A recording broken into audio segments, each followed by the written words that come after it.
Hi, it's Sasha Graham, and I am back finally to finish up the video series for the video guidebook for Tarot of the Haunted House.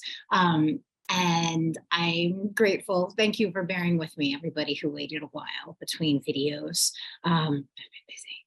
So this series right now, this video is going to cover the suit of swords for Tarot of the Haunted House.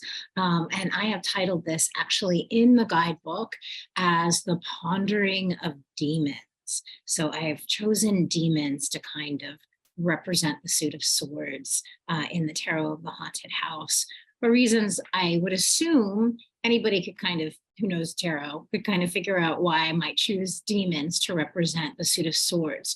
Traditionally, the suit of swords represents our thoughts, our minds. So what better supernatural creature in the court cards to represent the suit of tarot, which represents the way we think about ourselves and articulate ourselves and express ourselves to other people than the sometimes problematic demons. Traditionally, the suit of swords is the scariest, most disconcerting, I guess you could say, suit of the entire tarot deck.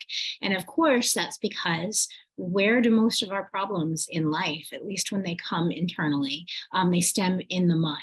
And so that's why swords tend to be very, very tricky. And so I was really excited to take this kind of dark theme of a haunted house, 60s, 70s Gothic novella, and interpret that in the cards. So let's get started.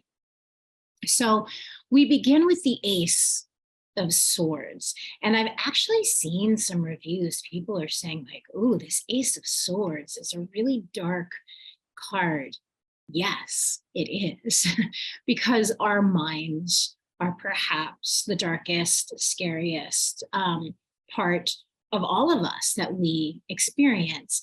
Now, an ace is traditionally the beginning of the entire suit. And what I love about the symbol of a sword to represent the quality of the mind is that a sword can be used to either protect you, or it can be used, you can turn it around and you can use it to damage yourself. So here we see the image of a sword at somebody's wrist. So straight away, you're understanding that this suit has everything to do with how we think about ourselves, how we conceive of our life as it's unfolding. And I really wanted to show, traditionally the Ace of Swords is kind of a triumphant, beautiful, holding the ace, where it's kind of intuiting messages from above in a victorious way.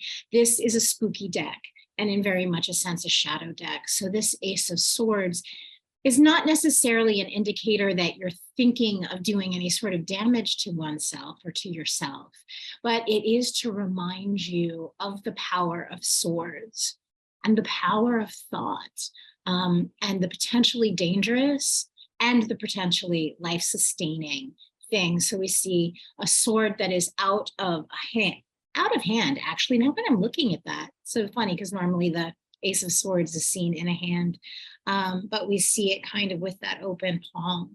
So we see kind of out of hand suit, our symbol for the Ace of Swords. So it's just a bit of foreshadowing as to what's to come. The Two of Swords. In this particular card, I don't think that we've strayed very far from the traditional interpretations of this card. The Two of Swords, now the number two just straight away represents duality in tarot. And to me, the Two of Swords it always represents this kind of nice duality in the mind. So even though the figure is often blindfolded, to me, it's not as if somebody else has blindfolded the figure, but it's very much about blocking out the outer world so you can really understand what's going on, where you can really examine your thoughts. So to me, the Two of Swords is a very meditative card. So this was not necessarily meant to be a frightening card. There's a beautiful symmetry in the way that she's holding both of the cards, protecting her chest, her heart chakra, the swords pointing up for inspiration. Of course, that beautiful sliver moon that's kind of talking about her intuition and that wild raging sea around her. Of course, the haunted house is positioned, as all good haunted houses should be, on a very frothy, fraught ocean. So to me, this Two of Swords is very much at the point at which Raven moves inside of herself to access her highest wisdom amidst stormy emotions, a stormy landscape. You know, what exactly is going on in this haunted house? And remember, the haunted house is the metaphor for you, right? Your life. It's that place in which you reside, that what you've built around yourself. And we all need to take those moments at times to really go within, not to listen to what other people think that we should do, but to find out kind of what the tremors of our own soul is suggesting that we do in any given situation where suddenly there's a duality and a decision that we need to make. So that's the Two of Swords. The Three of Swords. So I have to tell you, I just, you know, that moment in those like 60s and 70s vampire films where like the femme fatale vampire is discovered and staked. And it always made me really heartbroken to see those beautiful vampire femme fatales kind of destroyed by you know, like the vampire hunter dude. I always was rooting for the vampire. But I thought that, you know, a stake through the heart in a vampire hunter, it was just kind of the perfect way to talk about the heart opening or the heartbreak and kind of the destruction that is inevitably referenced when we're looking at the Three of Swords, which is that moment when your heart is kind of split open. And we've all been there. Nobody really loves to see the Three of Swords traditionally in a spread, although I think it's probably one of the most tattooed cards that people probably put on their body due to the graphic symmetry of Pamela Coleman Smith's beautiful illustration, and also the Christian iconography, I believe, that's very much in the traditional heart. Three swords, sort of like the sorrow of woman, of Mary, of the heart. So anyway, in this, I thought definitely there would be a sleeping vampire somewhere in the house who has been unexpectedly staked.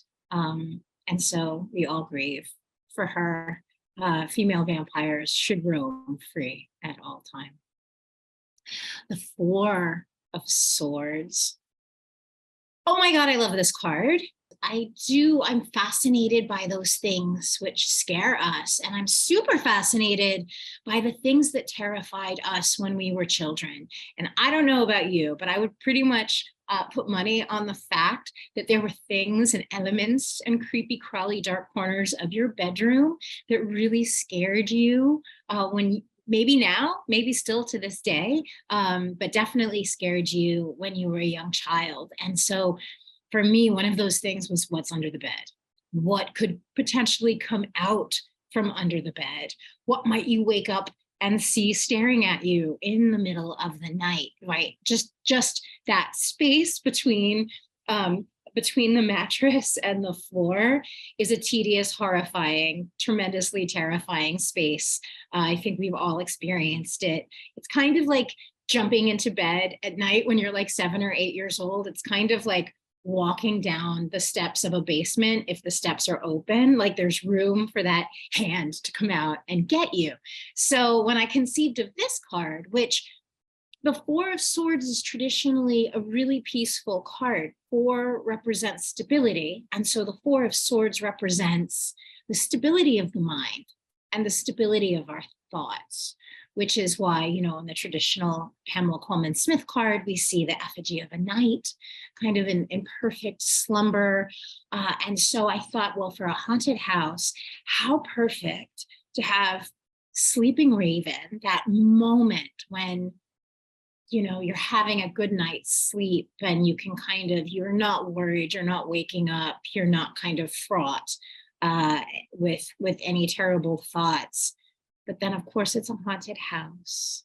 So there is four of something underneath the bed that will maybe wake her up or be there when she wakes up. So it's another kind of jump scare for her to embrace. But I really love this card. I think it works on a lot of different levels. You can also look at, you know, the swords above her as being the higher self, her sleeping body as very much being the body that you're in, the material level, the physical world. And then you can look at what's underneath the bed as that lower realm, that shadow realm. So are those hands that are coming up around the side of the bed, are they real? Are they actual monsters, or are they imagined? Or is it maybe a dream that she's having? You know, these are all questions you can ask yourself when this card comes up for you in a reading. Yeah, it works on a lot of different levels. So it's mysterious and wonderful, as tarot should be. The Five of Swords. So I brought back the character from the Justice card, which is, of course, the super creepy trope of the head maid who's in charge of the entire household, in charge of all of the staff that it takes to keep the haunted house running. Because the head maid is kind of large and in charge, she, of course, has the ability to do a lot of damage to the people working under her. And we also see in this card that Raven is actually coming to the comfort of someone who presumably a lower scullery maid who's been wounded by maybe the words or actions of the head maid. And so I thought this was a beautiful way to illustrate the kind of three-way trauma that happens in the Five of Swords. Now, fives are always challenge cards. And of course, the Five of Swords is all about how you speak to other people, how potentially you damage other people with the words, the actions that you take. But also, if you're thinking about Raven's part in this card, how do you show up for a person who has been hurt, who has been damaged, who has been victimized? And here we see Raven going ahead to offer the scullery maid comfort. So you see that very much this idea of reaching out, of being there for another person. And then, of course, there's the scullery maid herself, who is hurt and upset and presumably has just been victimized by the head maid. So then if you're looking at that element of the card, you can examine elements of victimhood. When you felt like a victim or were actually like truly victimized by a person, and how you inhabited that space. And then if we bring our attention back to the head maid, we see that she's kind of really ready for more. She's got that knife up, almost as if she wants to go back and take another jab, maybe at Raven or maybe the scullery maid. And that very much speaks to the intoxicating feeling of power that cruelty can often give to us. We've probably all been in a position in our life where we've been horrible and we've been mean, and it's felt really good for those, you know, it can feel really good because it's a rush of power.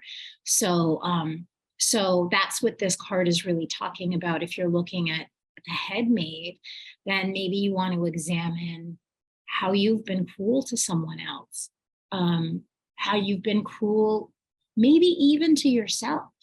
You know, sometimes there's, you know, if you're in a negative thought pattern, there can be pleasure in self-cruelty. And so there's a lot in there. There's a lot packed into the Five of Swords about the way in which we speak to others, speak to ourselves, are there for others, are there for ourselves, or how we act in situations, group situations where someone's being victimized and somebody's being a bully. So this card is about all of that. And even though it's like another one of those cards that nobody ever really wants to see come up in a reading, it's a really, really important card for us to look at honestly and clearly, and look at the shadow aspects of all of the characters in this card, which each of us have inhabited at different points in our life, or maybe even, at different points today.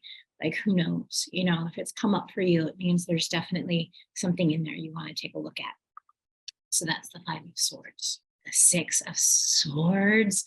I love this illustration, and I was so super excited when I detailed it out and wrote it, to Mirko, to how I was hoping that he would illustrate it. And what he came back with was, this was another example of something that was so spot on. I was very inspired by a picture, I think it was a Nancy Drew illustration I had found, and it was just all of this wonderful action. And traditionally, the Six of Swords in tarot, which, by the way, traditionally means kind of better times lie ahead. It's this transition card. Usually you see what is presumably a female in a boat being ferried across a very quiet river. It harkens back to, moving over into the underworld and the Greek boatmen, ferrymen of the dead. And I wanted, because it's the haunted house, I wanted there to be a shipwreck somewhere, and I wanted there to be action and excitement. And so if you look carefully at this card, you'll see that it's almost as if the ship is sinking, and that perhaps Raven's been rescued from it, and they're actually moving towards these swords that are stuck in like wood that's coming up that would be from a jetty. And there's all of that great like lightning and a thunderstorm. Another thing about sinking ships, and this is just me personally, when I was a young child and would get scared really easy, something that freaked me out were shipwreck oil paintings. And we must have had a big book of oil paintings, and I think I would open this art book up, and anytime I would see a sinking ship, it just terrified me. I'd like look at it and then close the book and run away. And so there's the symbolic value of a ship sinking, right? There's nothing you can do to stop it. And I think that very much is indicative of often the Six of Swords situations that we're moving away from. So it's this idea that we're abandoning something that was doomed for us. So we can even look at it in the context of what we've learned in the Five of Swords, which was about our relationships with other people and power plays with other people and how we relate to others when they're not kind or when we're not being kind. So there's this idea that you've finally left that behind and it's sinking like a ship. Again, the ocean being a metaphor for our subconscious, our unconscious, that place with which our shadow issues reside. And with all of that drama, Raven's kind of being ferried over, where presumably those swords are waiting to actually become kind of allies, to be kind of now the tables have turned. So it's a weapon that she can use to maybe protect herself. Yeah, I love that card. It just feels like a scene right out of a movie to me. So the Seven of Swords, again, this was really fun when I conceived of to think of how to put the Seven of Swords into a haunted house idea. So now, Raven's been through the ringer. She's come to the rescue of the scullery maid downstairs. She's escaped from a sinking ship. She's back in the haunted house. And now there is certainly intrigue afoot. So there's this idea that just like in the traditional card, that Raven has a plan. that she would like to execute. And we don't know. We don't know if she can. There's a full moon in the sky. So we can see everything clearly, what's going on. Raven is very clearly hiding from the two figures who are walking down the steps and away from her. So she's definitely hatched a plan. Things have definitely changed, and she's in a power position. And by the time we get to the number 7 in any of the minor arcana, there's a lot of development. Because by the point you're at 7, there's a lot that's been kind of collected or had. And so we see she's got more swords than she can even carry. So the situation has definitely progressed. And the question is, can she make it? Will she make it? I guess the next card that would appear in your reading will give you some indication whether or not you've conceived of a plan that can be executed with precision and success. Now on to the 8 of Swords. So the 8 of Swords, it's so funny. The Pamela Coleman Smith 8 of Swords actually looks like it could be literally from the Tarot of the Haunted House, because the traditional card even has the house on a cliff behind the figure who's bound. So this card does not really deviate tremendously from the traditional meaning or the traditional symbolism of the Rider-Waite-Smith 8 of Swords. But what is different is the idea that she is completely kind of perfectly illuminated by the full moon, right? And what does the full moon represent? It represents our psychic and intuitive facilities. It is kind of seeing things in the full moonlight that maybe you haven't seen in the past. I think that I've always thought that the 8 of Swords was really about those places in which we bind ourselves up, but there's also this tremendous initiatory quality to the 8 of Swords. So the blindfold that she's wearing, whereas she had put the blindfold on herself for the 2 of Swords, in the 8 of Swords, I feel like the blindfold has been put on kind of almost from a higher source, a higher power, where when her restraints come off and the blindfold comes off, just like an initiate to a secret society, she sees the world from a new point of view. So it almost is, I guess, like the 2 of Swords 2.0, but it's not just her thoughts.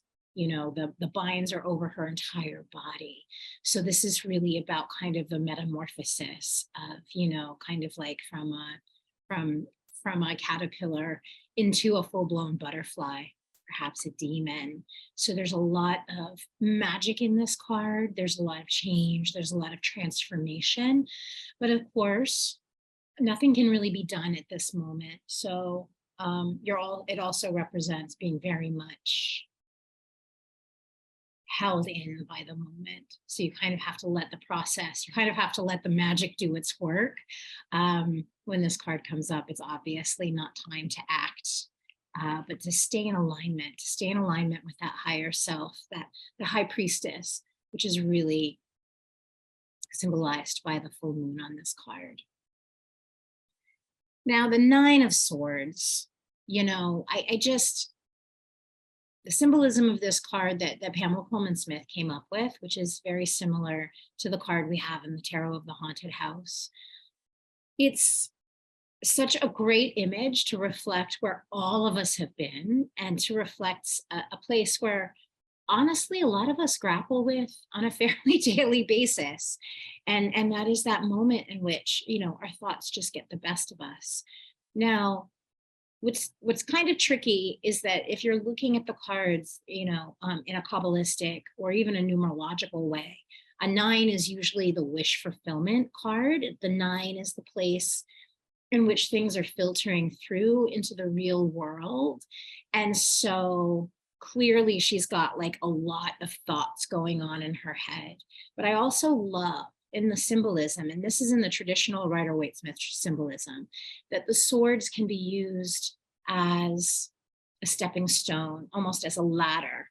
So we see Raven up in the middle of the night, nightmares, or she's just she just can't sleep. She's got horrible insomnia, who hasn't, and is just looking for, she's not looking for anything. She's just in anguish right now. And the kind of ladder of swords is reminding us that there's always a way for us. There's always a skeleton key for our mind, and a way to get out of whatever has us all wrapped up in our thoughts.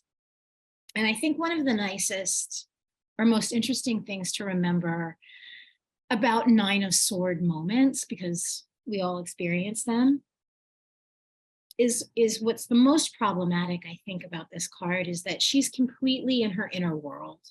She's completely upset. And one of the reasons, or one of the things that you can do, or that can be done when you're in turmoil, is to turn your attention outward. And this is, again, it harkens back to swords being the suit of the mind. When we're just consumed with ourselves, it's easy to spiral down into just despair.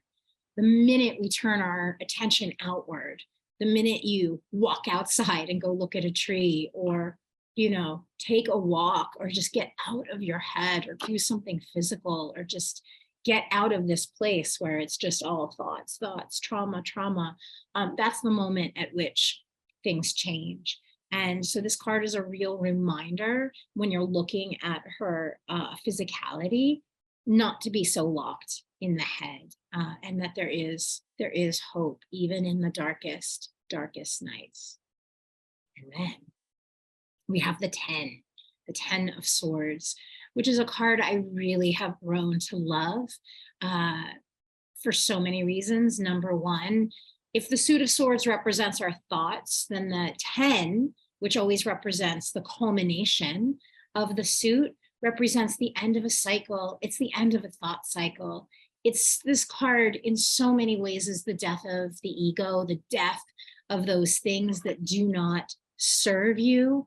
And I also love, it's just such a, like a Shakespearean dramatic card, the sun is rising while this body is just lying there impaled by all of these swords. It's just the perfect end of something that did not serve you.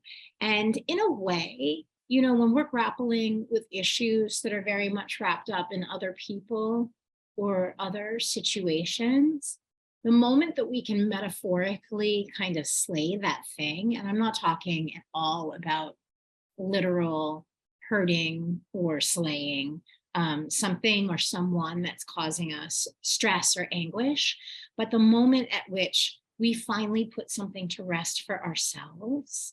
And so often that has to do with the way that we're thinking about something, or a way that we're thinking about ourselves. The minute that's done and that's over is such a beautiful, life-changing moment. And so that's what's really evoked here on this card, and that beautiful sunrise over the ocean. If you've ever seen the sun rise over the horizon, it's so astoundingly beautiful. And so I've always loved in the Rider-Waite-Smith card that it was literally a golden dawn in the background. So that is the 10 of Swords. And now let's just move straight away into the court cards. And I love these court cards. So we have the demons, the court of demons who inhabit the house. And pages are always my favorite energy. And I love to conceive of how they will be in a deck. So our Page of Swords, she's just so clever. She's the detective, the Nancy Drew of the tarot deck, because swords represent the mind. So she's that really brilliant, smart youth who trusts her curiosity, who trusts the stories that she makes up, and is beguiled by mystery. And so I thought, well, it would be perfect to put our page demon up in the attic and have her playing with the energy of the mind, but also have her in front of a dollhouse, because no attic worth its salt comes without a dollhouse. And in fact, I have a dollhouse in my attic, and it's very cool having like a house within a house. And all of the things that are represented inside of dollhouses, that are these places where, of course, children play act what's happening in their own house, all of the magic that can be done with a dollhouse, all of the creep factor that comes. There have been some, oh God, there have been so many great doll spooky books and spooky movies. So I just love that this clever page would be sitting there kind of with the house right in front of her. So we have Raven, you know, the haunted house is a metaphor for Raven and for all of us, ourself, but this page is definitely in control of her inner house. And yeah, and so she's also the young writer of the deck. I love the Page of Swords. She's just the best. Okay, so the Knight of Swords. You know, for some reason, I'm always hesitant to put knights on horses in my tarot decks. And, you know, sometimes I feel bad because a lot of artists love to draw horses. I know Abigail loved to draw horses in our Two of Cups in the Darkwood Tarot. And then I felt bad that sometimes I feel bad that I don't give artists more horses. I don't know why. That just seems so old-fashioned to me in some way. So I love the idea of this very kind of Brandon Lee from The Crow Knight of Swords. So we've got this, like, you know, swords are so sharp and dangerous and sexy, and so yeah, so that's what this knight is doing. He's kind of descending from the sky. He's got, you know, ravens all around him. His own wings are extended, and it's just the epitome of, you know, that teenage energy of the mind. I mean, let's face it, teens get really dramatic, and there is like such a dramatic quality when it comes to like goth youth, especially, which is why it's so fun, the whole like goth vibe. So he's definitely a darker take on a Knight of Swords who's like taking it to a dramatic place, which is good. I love that kind of drama. It reminds me of, I don't know, I'm looking at it now, I'm just thinking of like Peter Murphy and, you know, all of that fun goth stuff from the 80s, which is not so removed from, you know, it's so funny when you look back and think the 80s isn't, you know, the haunted house was based on the gothic novellas of 60s and 70s, which seemed like a long time ago when I was in the 80s, but now in retrospect, of course, all those decades are smushed up together. So anyway, so yeah, so it's our goth, dark, demonic Knight of Swords who will, of course, keep you up all night long with his crazy thoughts and wonderful words of darkness, and love it. I just love it. So our Queen of Swords, this card, I won't lie, this card cracked me up when Mirko delivered it, because it really does look like Queen Amidala and Natalie Portman in that Star Wars thing that happened that we all don't need to really go back to or examine. And I wasn't expecting him to come back with a Queen Amidala type. What I really wanted in this card was to go to the intellectual quality of the Queen of Swords, because I think she's such a strong queen. And it seems like in the beginning, especially in the beginning of the 19th century or the 20th century tarot writings, you know, they would talk about the Queen of Swords like a widow. And that I just never sat well with me at all. The queen, if we're looking at the feminine expression of the quality of the mind, a sad, you know, lonely widow is literally the last thing I would think about. So that's why I put this queen in a library and she's reading. So this is all about, maybe it's a book she wrote, maybe she's looking for more wisdom, but this is definitely kind of the library of the mind. And I think it was in Stephen King's Dr. Sleep, there was this great way that the character Danny could go in and kind of fight Rose the Hat by closing kind of the bank vaults, I think, of his mind.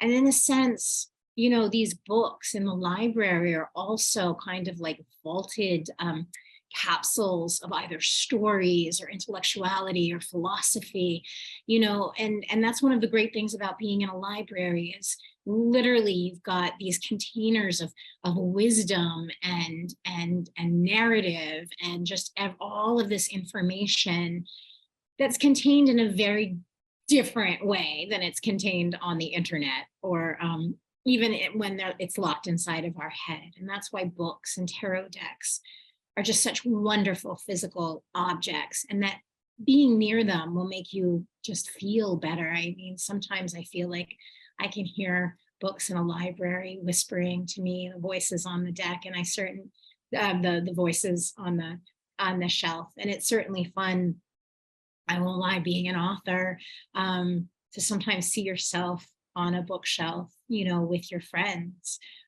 with my author friends, and to see who you're kind of sandwiched in between.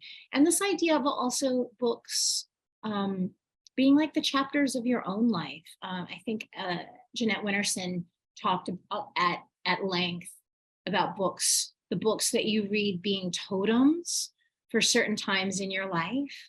And again, I think that this idea that the Queen of Swords is perusing a book, perusing either a chapter of her life or a current idea that she's kind of entranced by. I thought it was beautiful and passive, but very empowering at the same time. So this card, when you're looking at it, can really be about the library that you have in your mind. Yeah, very much so. And the King of Swords, which is our final card for the suit of swords. I love a good King of Swords, the masculine embodiment of the element of the mind. And I thought it would be really lovely if we had him as your chess partner. You know, what would it feel like to sit down and play chess with, obviously, the mastermind of the suit of swords? But rather than kind of bowling you over with his mental acuity, you know, this wonderful King of Swords is kind of gentle and kind and thoughtful. That doesn't mean it's not going to be a harrowing and fascinating game, but I think it's very exciting to see he's about to make his first move. You know, so when this card appears for you, you might want to, in addition to thinking about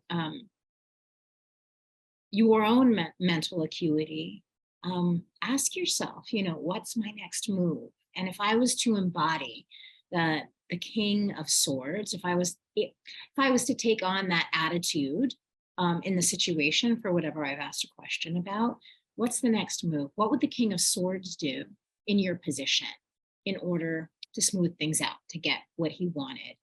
So this is definitely an opportunity for you to kind of pull into that King of Sword part of yourself.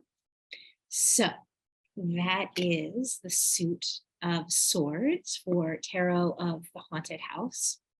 And yeah, thank you. Thanks for watching. And thanks for working with the Tarot of the Haunted House and all of your wonderful comments. It's wonderful for me as a creator to read them. So I'm glad you guys are enjoying this video series and the deck. And I'm actually probably going to make one of these for the Darkwood Tarot because I love being able to talk about this stuff with you. So thank you wherever you are. I hope you're well. And remember, you are the magic that you've been looking for.